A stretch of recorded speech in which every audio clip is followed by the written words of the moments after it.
Misshapen chair. Again, we're back here again. An FFXIV housing video. Alright! Get your pitchforks out!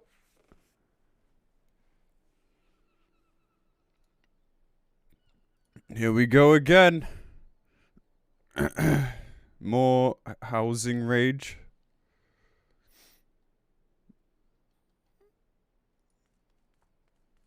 Uh-oh. Alright, we've watched this guy's videos before. I love this guy. He's so funny. Like, he's so sarcastic. It resonates with me.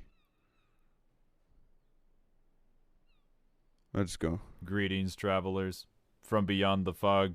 I just wanted to let everyone know that my generic opening message was ripped off by Elden Ring. And since they're more popular than anything else in the world, my opening is now retroactively an Elden Ring reference. Okay. On today's adventure into the human condition, we'll be observing the ancient art of housing in Final Fantasy XIV.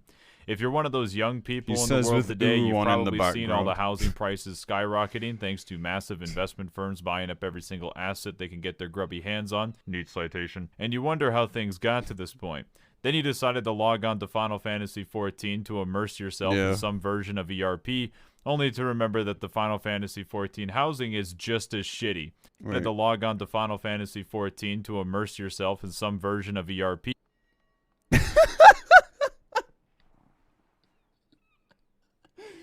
She's not coming back. What the fuck?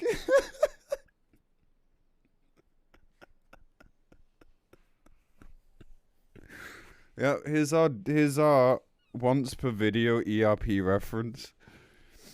I told you, man, every single fucking video without fail. It's crazy. Yeah, his chat blockers are very telltale. Only to remember that the Final Fantasy XIV housing is just as shitty. Never in my life have I seen a company dedicate themselves to reminding me about the problems of reality, but I've been proven wrong yet again. So I'm going to give you an overview of why housing sucks. Getting a house is already fucking awful. Let's go over some basic mechanics.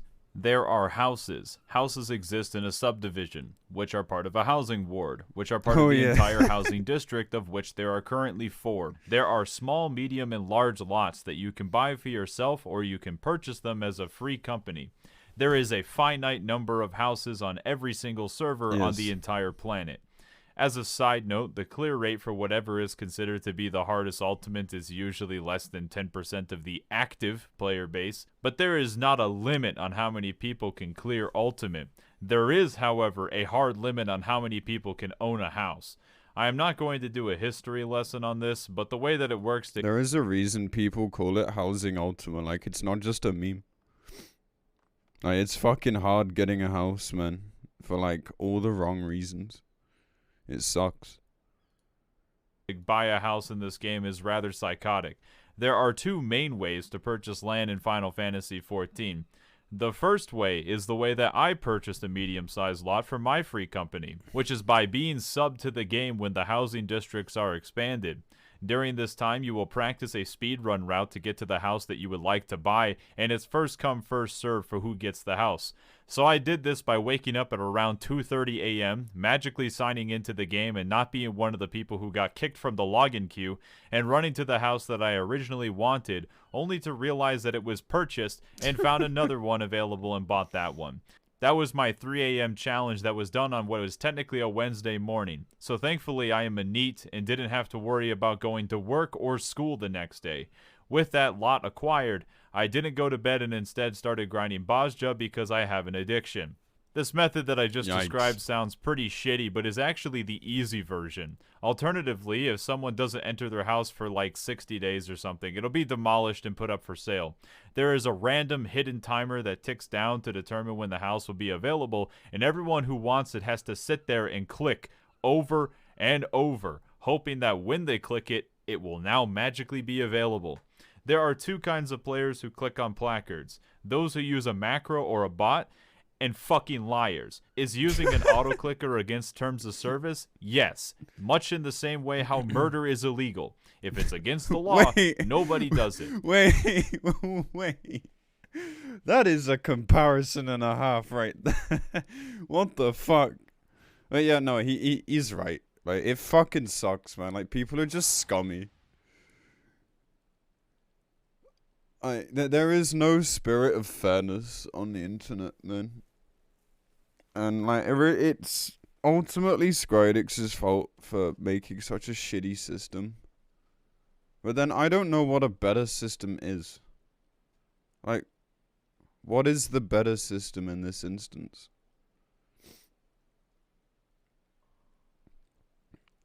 I guess you just don't have the random timer. And it's just first come, first serve. Like at least that just kind of, eliminates the bot idea. Yeah, like they're going for this lottery thing, which I guess is a bit better. Instanced housing. Yeah, but then that just takes away, like, more of the open world nature of housing, right?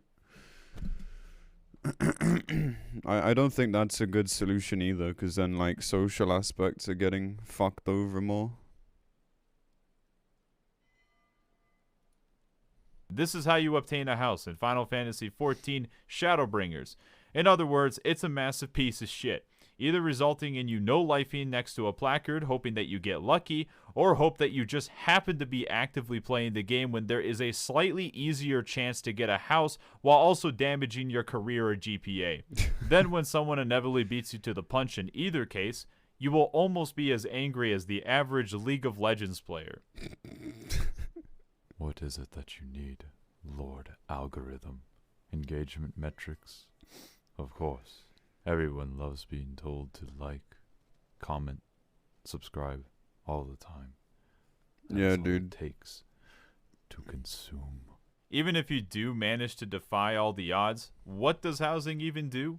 Another excellent question. Besides making a private room in your FC house to take screenshots, you could also open a completely unique and totally original cafe for other RP purposes. You've probably seen at least one advertisement for such a venue. I don't have any problems with people socializing in-game with some long, complicated character backstory. Housing is probably the best place for that kind of stuff. You think ERP is backstory? No. Anyways, so you can decorate your house by crafting furniture or by collecting pieces through alternative methods. This will allow your venue to look better or just be done for self-satisfaction. Another thing is that sometimes people will clip furniture out of bounds and try to make jumping puzzles or just make really awesome looking interiors for whatever it is that they want. That is the social, non-direct gameplay side of things. But despite the idea of this making a cool neighborhood with a social environment, most subdivisions are simply ghost towns. If I see another player walking around next to my free company house, I freak out and hide because it's so surprising.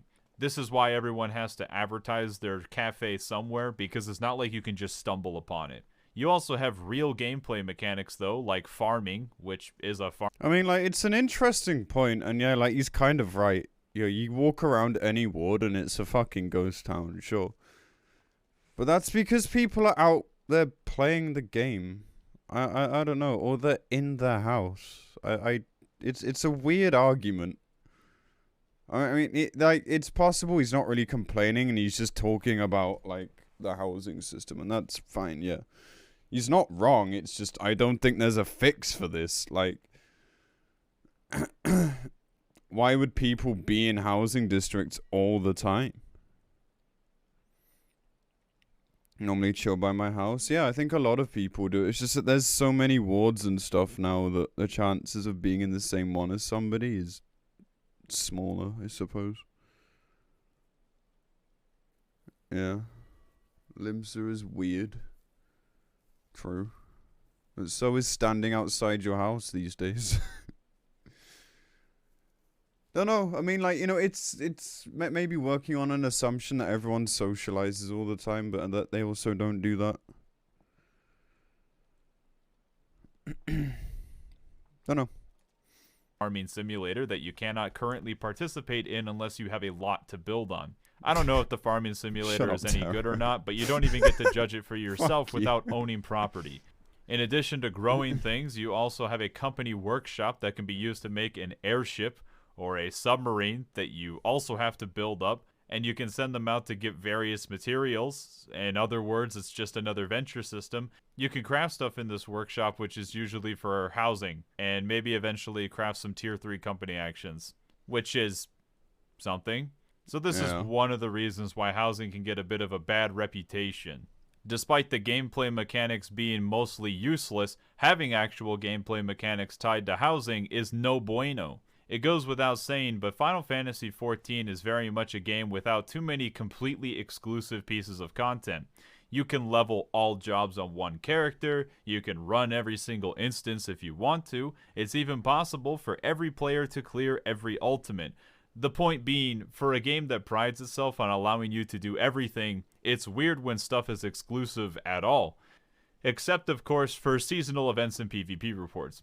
In this case, the farming simulator is not something that everyone gets a chance to try in the first place, which is already annoying, but throw in the stupid submarine venture system and you have a recipe for not a whole lot, actually. Neither of these systems are so robust that they deserve practically killing everybody around you just to get a chance to use it.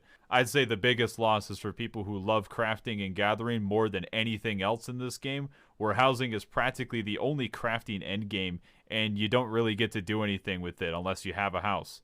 Needless to say, it is still ruthlessly cutthroat to get a piece of property in the first place, particularly in highly populated servers, and especially ones that have large RP communities, where if you don't have a clicker or a tool to log in as soon as the servers are up, you're most likely going to lose. I could complain for longer, but I don't want to spend 30 minutes filling you in on how stupid housing is in the first place, so let's... Yeah, I mean, like, he's not wrong. Like, everything he says makes a lot of sense. It's just, for someone like me who doesn't give a fuck about housing, it's hard for me to get fully behind it. But, you know, that's just my own personal opinion. Anyone who has any interest in housing is obviously going to probably feel quite similar to this. Unless you have a house, at which point you're just sat there laughing like, ha, nerds with no house. Yeah. But he is right. Like, it does fucking suck. But then I don't really think, like, you can even... I don't know if there's a complete solution, because housing is always going to be finite. And don't forget, you can also tenant with somebody. Like, if you have a friend who has a house and you don't, just share a house with them. Maybe you can help them decorate. I don't know. It's just an option. It's not the same thing, obviously. But housing is never gonna be infinite, so, like, this isn't a winnable fight. There's no solution here. There's no absolute solution.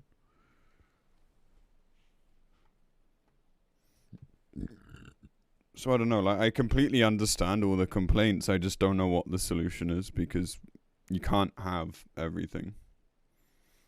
Let's move on. So a better question to ask is, what is being done to housing in the future?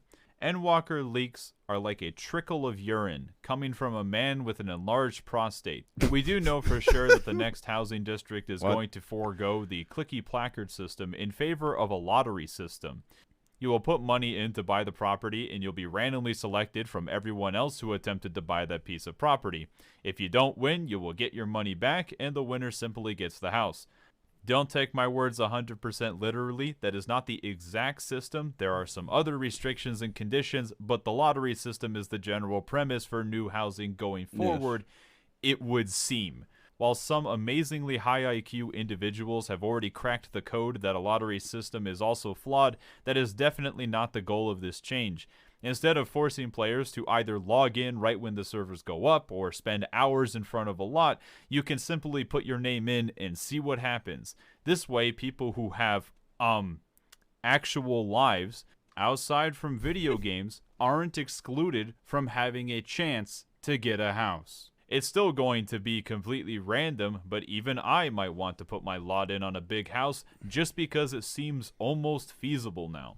So it is an improvement over the current system in my opinion, ignoring the fact that it's still limited, it's still completely random, people with tons of money will probably have a slight advantage, and there are still features gated behind housing in the first place, but at least we will fix one of the current issues. Speaking of mechanics gated behind housing, I think in this at this point, I'm not sure what else they can do.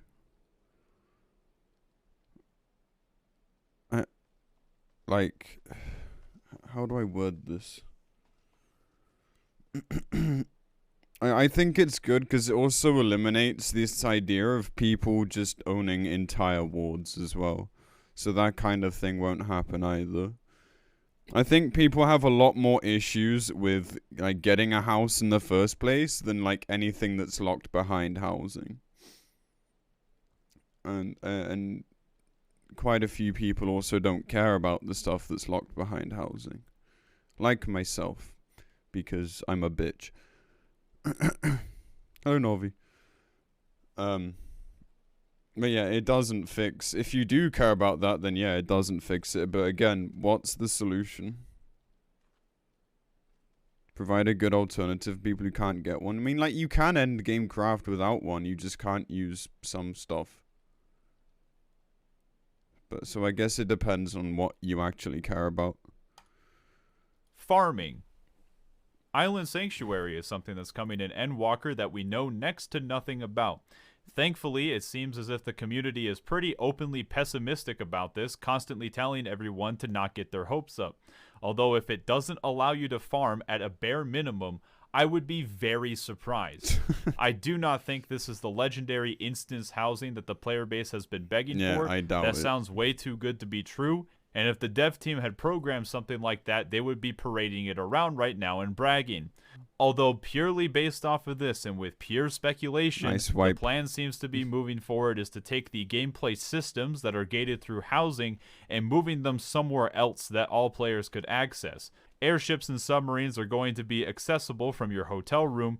You heard it here first. As for the housing and decorating minigame, you do have apartments that you can buy and decorate. That's something that's usually around. If only there was a way to make instance housing. Maybe it'll be possible to give everyone a slightly larger apartment space that they will decorate once and never revisit ever again.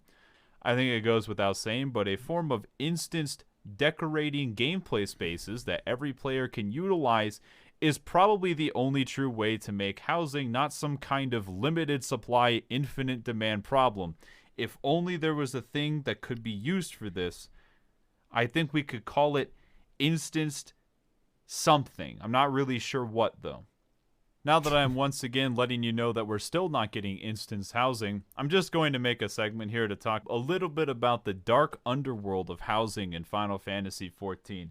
There are people and groups of people that buy up houses in Final Fantasy XIV and try to sell them to people either through real money or by demanding max cash stacks, which is pretty hilarious. That's exactly what I honestly thought this was going to be another like RP joke, but never mind it. wanted. However, now that I have given you this completely baseless and crazy conspiracy theory, I'm just going to let you know that I'm going to blame the only thing that makes sense. Aliens. While you're still digesting that conspiracy theory, I'm going to move on from all this and make some grand conclusion at the end here. Housing in Final Fantasy XIV.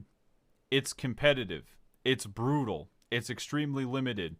And it's something to do at the end game. All I'm saying is, for the people who can tolerate to put all the work in to get a house, they definitely have the worth ethic at the very least to beat all the ultimates. It's still fun to walk around and see the well-decorated spaces, and I get why other people like sitting at a bar while a femro in 2B leggings hands you some kind of crafted food. The only positive I will leave you with is that the dev team is very aware of the problem and are working on solutions. I just don't feel that great about it because expanding the housing system that we currently have is really just a stopgap and not an actual permanent solution. Instance housing. So anyway. There are discords for HDC buying and selling houses. Yeah, it's tolerated because you can hide it behind being like guild sales. And in a lot of cases it is. But where does that guild come from? Is it actually guild or is it Like, imagine if you pay real money for a house, you're a fucking idiot, by the way. I don't know if people do that, but I'm saying it just in case. If you pay real money for an in-game house, you're fucking stupid. That's so dumb.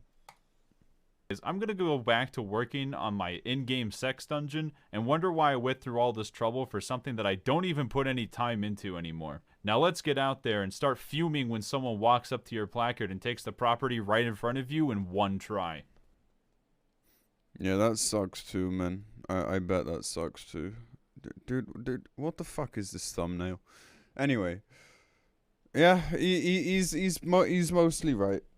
It's a problem, but there's not much solution, and I don't really agree with the idea of instance housing because it just takes away from the social aspect, which you could argue isn't needed because, as the, like, housing districts aren't really that busy anyway. But I don't think it's a good idea to take that away.